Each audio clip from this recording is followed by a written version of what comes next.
a healthier life. This is Kara's Cures. Hi, everyone. Welcome to the Kara's Cure Show, where we explore the cutting edge of wellness for our mind, body, and spirit. I'm Kara Sundlun. Happy that you're here.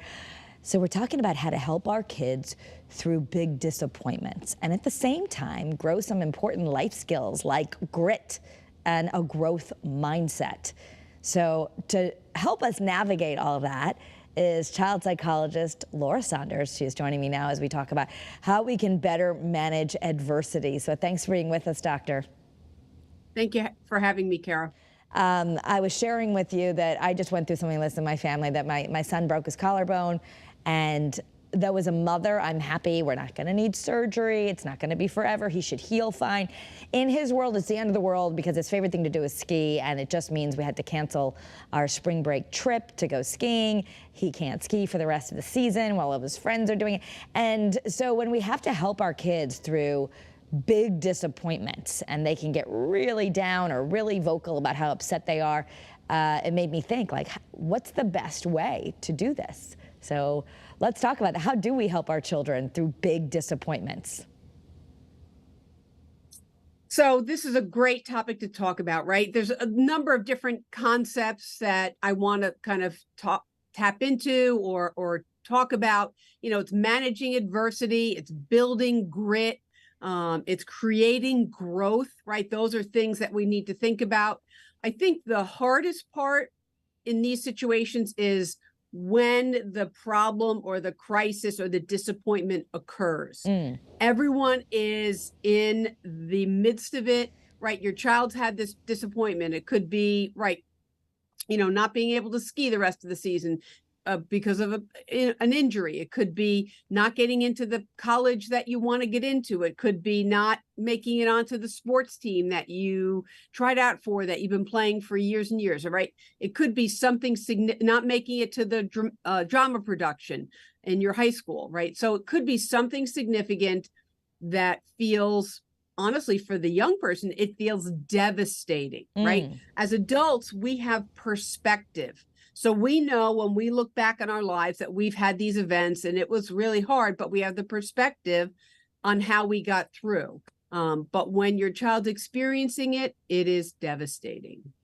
So let's take it from that moment of kind of what to say and not to say, and then we'll get into what we do as the days and weeks go by, because we want kids to bounce. We want them to have resilience. I know that that's so important in my adult life.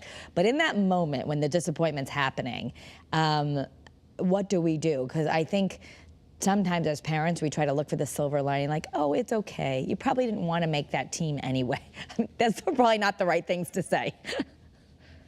Right. As my daughter said to me a couple weeks ago when she was sharing something, why do you always have to put a positive spin on it? I said, okay, point taken.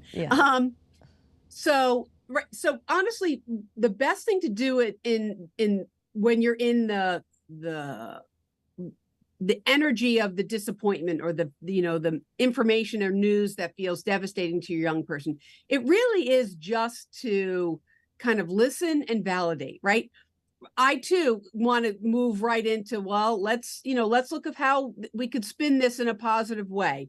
But the reality is, the way the expression really goes is not misery loves company. It's actually misery loves miserable company. So when you're like in the throes of being upset, you don't necessarily need everyone around you just trying to cheer you up. Sometimes you just need to acknowledge the significance of how upset you feel or how disappointed you are or how frustrated you are about whatever the event is, that you acknowledge it and that you have it validated around you. Your parent says, I could see how that would be absolutely devastating to you. Or, yes, that's an incredible disappointment based on what you'd worked towards for some period of time and what you were hoping would happen, right? To just acknowledge and validate how upsetting it is, as opposed to just dismissing it like, oh, it'll be fine, or you'll get over it, or, really dismissing it does not make it better. And telling people it's not as bad as it could be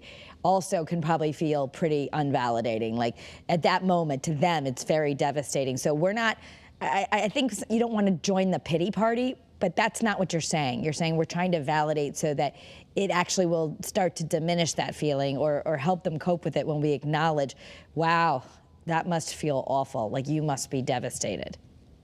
Right. And right. The difference is, in validating someone's feelings or acknowledging how they feel, it's, I'm not saying, yes, this event happening will ruin your life, right? I know that not getting into the college that you really wanted to go to, or not making it into the musical production that you really wanted to be a part of, whatever not making the team, whatever it is, I know that that's not going to end someone's life, right? I'm an adult. I have that perspective. However, I also don't want to undermine and say, you'll get over it. Or, yes, this is the most devastating thing. You can acknowledge that I hear how upset you are. I hear how disappointed you are. Boy, it seems like you were really looking forward to this event, and now that's not going to happen. That feels devastating to you, right? So you can acknowledge how something feels, or how they are experiencing it without, jumping on the bandwagon too much. Right.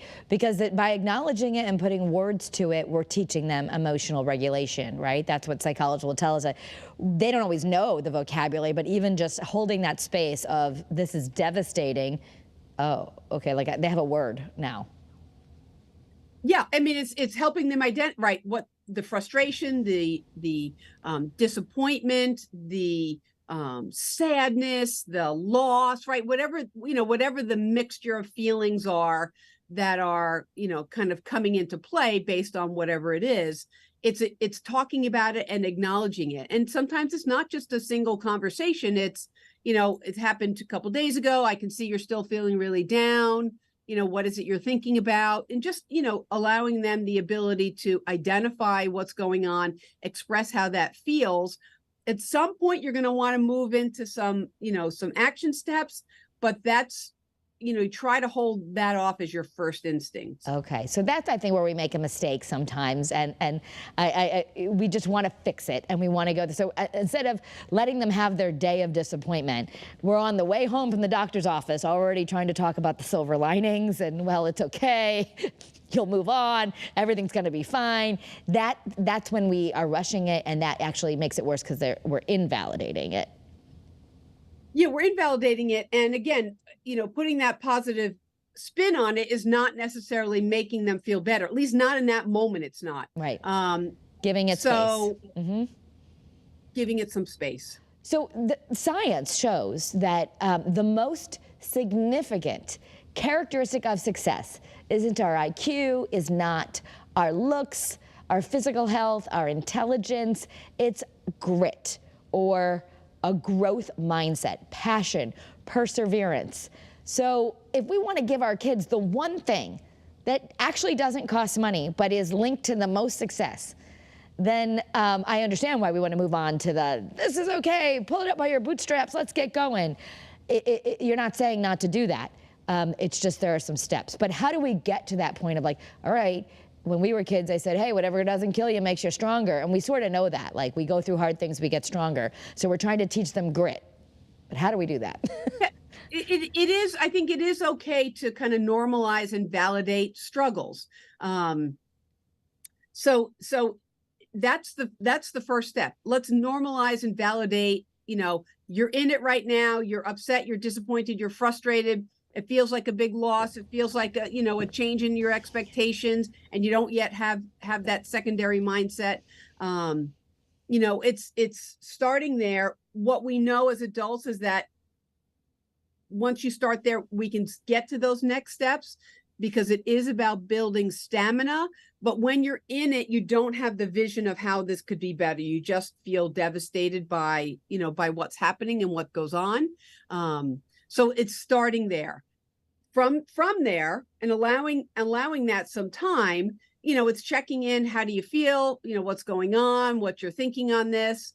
And allowing other things to come into play. Yeah, and I just want to take a sidestep here, because it can be scary for parents when their kids have big reactions after a disappointment. Maybe they didn't get into their dream college, or in my son's case, he's not going to ski the rest of the season. I could, in my head, think, that's worse things that could happen. But in his world, it's a big deal. And they start to go and they say some things that can really be upsetting to parents, like, my life is over, I don't want to live anymore. Sometimes kids will say, I wish I was dead, or just kill me now. I mean, kind of extreme language.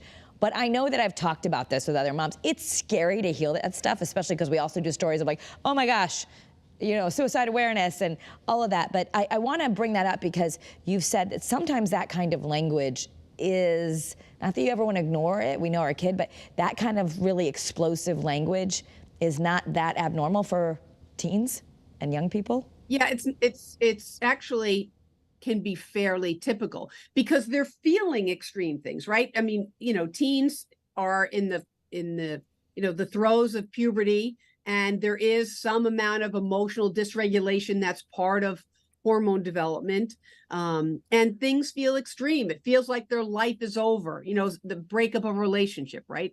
That feels like their life is over. It feels like they'll never have anything to look forward to again. It feels like they'll never get through this. They do make some very extreme statements. And while I don't want people to ignore extreme statements, I also want you to hold it in a context of knowing your child, you know, knowing that maybe they just tend as a pattern to have some explosive reactions, but you know, in the past that they might say, like, I'm just going to die if I can't do X, or I'm just going to die if I can't go to my dream college, or, you know, I didn't make this musical production at school and my life is over, right? To just sort of look at those statements in the context that they're set in, and that they certainly are an extreme reaction, but those children don't need to be brought to the hospital to be evaluated. You just need to sort of hold that context and look at it in terms of, you know, what you can do to support them while they're feeling so bad. And sometimes do they say that just because they really want a reaction from us? I think they say it because they feel that bad. And again, because they lack the perspective that we have as adults, and we see that you can get through things. They really do feel that bad, and they really do feel that extreme. Sometimes they might want a reaction, but I think oftentimes they really feel pretty bad about whatever the big disappointment or loss is. That doesn't mean they're going to act in a way, you know, that's where it gets scary for a parent, like, oh my gosh, would they do something stupid? Because we also know that kids are impulsive, and we have all these horrible stories in the news. So it doesn't mean that you need to go and do this, you know, immediately calling the school and reporting something, or even whatever, but you're watching them to see, like, do they feel this way 5 hours from now? Yeah. Okay. Yes, I mean, you know, we're taking their words seriously, but we're not overreacting to it. We're kind of being the container. We're helping hold their feelings. You know, I understand you're devastated. I'm here. You know, if you need something, is there something I can get for you, right? Something that would soothe you, you know, whatever that might be. So you're there to kind of help hold and contain those feelings. You're not overreacting yourself, which then further inflames it. It's like throwing gasoline on that fire, on that emotional fire. We want to try to contain it, but it doesn't mean that we have to overreact. Okay, so a growth mindset is defined really as the core belief that the ability to learn is not fixed, and that our failures are not permanent. So sometimes as parents, we're guilty of trying to get our kids to that growth mindset too soon. It's okay to validate, it's okay to let them have their moment. But how do we get to instilling the lessons of hopefully training them to have that growth mindset that we know is so valuable? So, you know, I think it's in any of these situations, it's thinking about things in terms of stages, right? The initial stage, the shock, the loss, the grief, the disappointment, the anger, the frustration, whatever it is, that's sort of stage one. And that you need to be in stage one, whether you're there for hours, days. I mean, I wouldn't want to be there for weeks. That would start to get concerning to me, but certainly days would not be uncommon at all. And then stage two is, okay, I understand that you're disappointed. What's next for you? I hear that you need something to look forward to, or I hear that you need something to kind of manage or replace this loss. What do you feel like would be helpful for you, right? To really try to engage their cooperation. So after they've been in sort of that stage one, that initial shock or grief or loss or disappointment, to then look at what stage two would be for them, and to really, I want to engage the the mindset of your young person and ask them what they think would be helpful. And if they don't know, you can certainly make some suggestions. If they have some ideas, as long as it's not too outrageous, it's, coming up with some steps to move towards that, to get out of that even second stage of now you have something that you want to do or something that will make you feel better. And then stage three would be, how do we put that into action? Okay. But again, we don't need to rush to get there. I think sometimes as parents, we also are feeling really bad. We just want to get to the part where we're helping fix it. But that's really not the day one. That's maybe not even the day two. You're not saying rush to get to that. How can we fix this? That's not really maybe that first 24, 48 hours conversation, unless they start bringing up ideas maybe. Right. I mean, if they, I don't want it to last for 3 weeks, right? I don't want them to, just go to school and not leave the room for 3 weeks. That gets a little concerning to me. But to take days to kind of mourn something that was very important to them, I think is acceptable. I mean, they still need to be eating. They still need to be going to school. They still need to be doing the things that they would typically do. But to allow them that kind of loss and mourning, because in that process, that allows them time to self-reflect, right? Yeah. And even if they're playing a video game or doing something, it creates that self-reflection. Like, I was really looking forward to this. I really believe this would be helpful for me. Now I don't have that. What do I do next? So it allows that time for some self-reflection. Yeah, yeah. And so part of what we're doing is we're normalizing struggles. So again, that's that first stage. I like how you're thinking of stages. The first stage, we're empathizing and we're normalizing it. But normalizing, what does that look like? Because it's not like, oh, everybody's been through this and some people have it worse than you. That's not really the helpful type of tone. So what does it look like that we normalize? Yeah, I mean, it's asking some open-ended questions. Does this remind you of another time when you've been really disappointed? Or do you have any friends that have had similar, like, really huge disappointments? How did they handle it? Right. Getting them to start to think outside of themselves or outside the box a little bit, okay, can help some of that introspection. And then somehow you say also, because ultimately we want our kids to have grit and we want them to have that growth mindset, especially after we learn that science has told us, psychology has told us, it's the most valuable thing we can have. So encouraging challenges and portraying them as fun and exciting. Around the newsroom, our producers we always know there's a problem when one of our producers says, I have an opportunity for greatness. And like, uh-oh, something bad just happened. and we're adults and we can joke about it. But how do we do that? Because I feel like when I try to do that with my kids and I might be doing it wrong, they're like, there is nothing good about this. What do you think you could learn from this? Nothing. So right. That's their attitude of like, they don't want to, sometimes, and maybe they're just not there yet, but sometimes you get a lot of pushback from kids of like, I don't see any good side here. Right. And that's when they're sort of still in that initial stage, right? They're still in that stage of the grief and the loss and the disappointment and the frustration. They're still in that stage. And if we think back on our own lives, when we've had these big disappointments, it did sometimes take weeks or months to get to that understanding. Now, meanwhile, you still have to function. You still have to go to school. You still have to, play. If you're playing a sport or you're doing something, you still have to function in the areas of your life. I'm not talking about like a withdrawal from all functioning. But sometimes that perspective change can take a period of time. I mean, that's where encouraging that introspection or setting another goal, having something else to look forward to, can help change that mindset. But it's not really for us to say as adults, like, okay, it's been 2 days, you need to be over this right now, because everyone manages things at their own pace. Okay. But we could say to them, what do you think might make you feel a little bit better? Like, do you want to at least go get an ice cream, or you want to get a walk?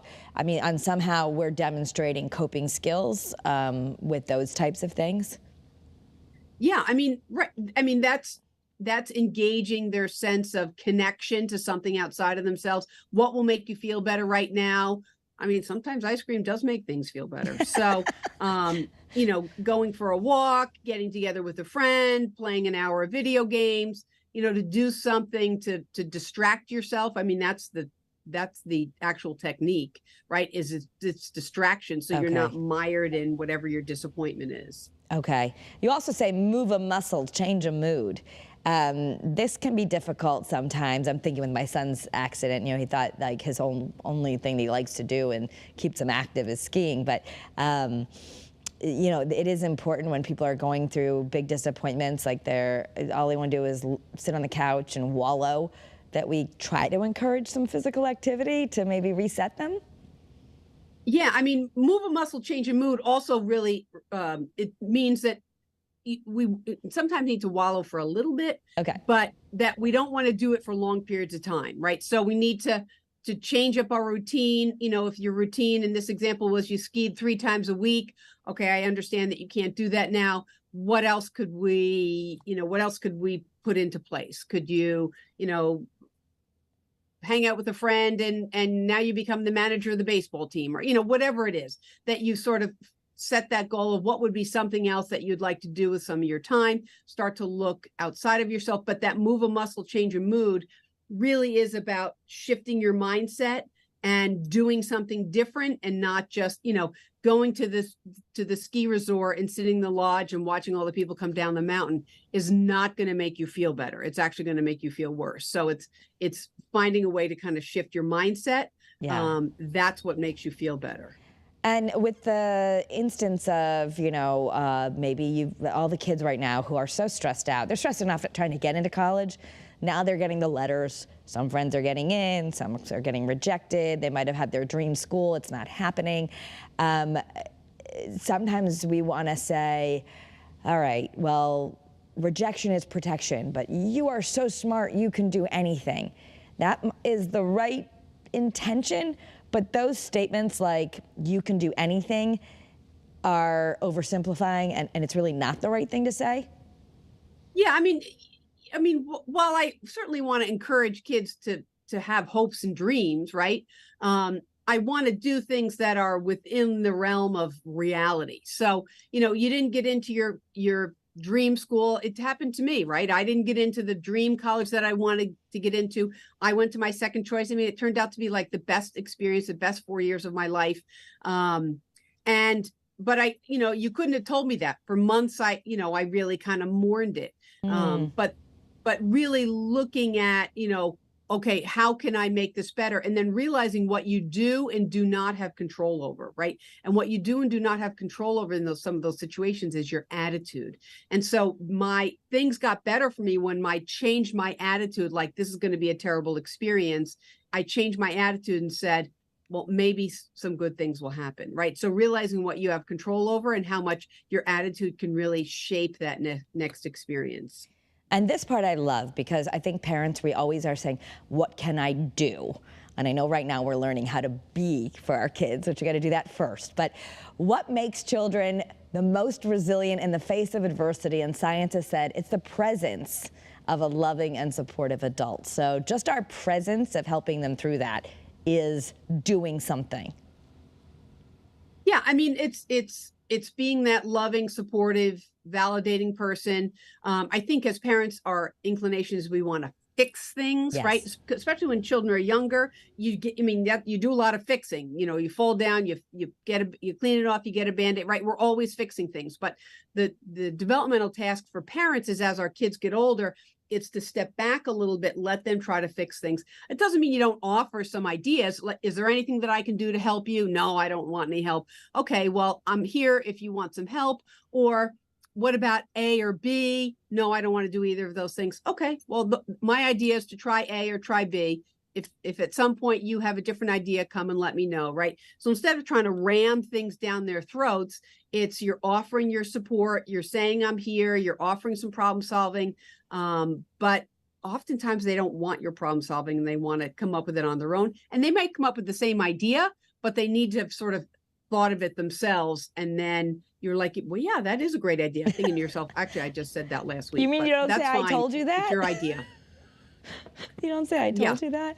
So yeah, I mean, I think this is helpful because as a parent, I know that inclination and of wanting to fix. And I watched my husband do that today of like trying to say, you know, when after the doctor's appointment, like, Julian, it's really not that bad, even though we talked about it and been like, maybe we're just gonna like let the doctor break the news to him and we'll just let him wallow. I don't think he wanted to let him wallow, and so there was a lot of like, you know. So anyway, we have to get comfortable with them being uncomfortable, and that actually is teaching them. When we let them be uncomfortable and have that failure experience, have that wallowing, come out the other side and show them we're still there for them, that is the teaching. That is what we are doing something great. Yeah, that is the, you know, that holding environment that we're trying to create. And it, you know what, it is hard, right? You know, as parents, we do want to fix things. We do want them to feel better. It is hard to watch your child be so upset, disappointed, devastated, you know, whatever it is that they're experiencing. It is hard. It's really hard. So I like to acknowledge that it's really hard. And so we want to just go right into fixing it. But the more you, I mean, and very often your teens will tell you, they'll push back anyway. I mean, yeah. Like, and then get that, like, okay, I got it. I got the pushback. When my daughter said to me, stop trying to put a positive spin on everything. I said, okay, I got it. I stepped back from that and I just let her sort of vent. And I said, okay, well, at some point, if I have ideas, let me know if you want to hear them, knowing that I'm dying to say them, but I really have to hold back on a lot of that because you do get that pushback, and let them, you know, figure it out themselves. I'm there, right? You're there as the parent, but they have to then be open and accepting for help. I mean, that's actually one of the hardest things to do as a psychologist or as a person in the helping profession is you have to wait till someone's ready for help. I can't shove it down their throat. Yeah, yeah. I mean, and obviously we're not talking about if after you're saying weeks go on and there's a really depressing thing that's happened in their life, and you're not seeing them get off that couch or whatever, then we can talk about, you know, maybe there are some other interventions. But this is in general the hard knocks of life. And I think as we only have a minute left, just keeping in mind a little checklist for parents. We want to encourage challenges, set goals, demonstrate mistakes, and use everything as a learning opportunity because the most valuable thing we could really help our kids get is grit. Yeah. I mean, I was with a bunch of nieces and nephews this weekend, and I just, you know, I told them a story about something that was really difficult for me. And I was kind of, you know, they were teasing me, but I was trying to provide that, you know, like all these things happen and this is how I handled it. And, you know, so you can share those things. You can do that. What they take from it, you never know, but you can offer that. You can be that positive, supportive person, whether you're the parent or the aunt or the uncle or the godparent or whatever, coach, whatever you are. I don't want people to really struggle for weeks and weeks and weeks, but sometimes you need to wallow a little bit to then really get to the core of those feelings, offer some, you know, support, validation, some problem solving if they're open to it, and then watch them really grow from it. Thank you, Dr. Saunders. We'll leave it there because we're out of time, but thanks for being here, everyone. Have a great day and be well.